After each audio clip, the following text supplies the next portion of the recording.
দেশের ঘরোয়া ক্রিকেটে আবারও রংপুরের গৌরবগাথা অধ্যায়।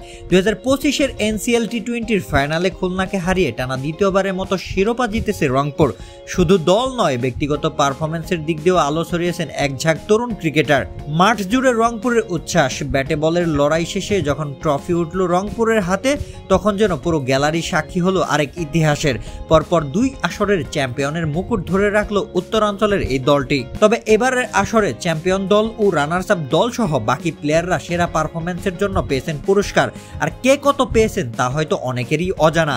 চ্যাম্পিয়ন হয়ে রংপুর পেয়েছে 20 লক্ষ টাকা পুরস্কার, অন্যদিকে রানার্স আপ খুলনা পেয়েছে 10 লক্ষ টাকা। পুরো আসর জুড়ে ব্যাট হাতে দাপট দেখিয়ে 323 রান করেন চট্টগ্রামের তারকা ওপেনার মাহমুদুল হাসান জয়। অন্যদিকে বল হাতে জাদু ছড়ানো হাসান মুরাদ শিকার করেছেন 14টি উইকেট, আর তাতেই তার হাতে উঠেছে টুর্নামেন্টের সেরা বোলারের পুরস্কার। অন্যদিকে নেতৃত্বের মঞ্চে যেন আকবর দ্য গ্রেট সেই চিরচেনা রূপে ফিরে এসেছে। সাহসী নেতৃত্বে, শানিত কৌশলে দলকে এনে দিয়েছেন টানা দ্বিতীয় শিরোপা। ব্যাট হাতে যোগ করেছেন 222 রান, তাই তো প্রাপ্য সম্মান প্লেয়ার অব দ্য টুর্নামেন্ট।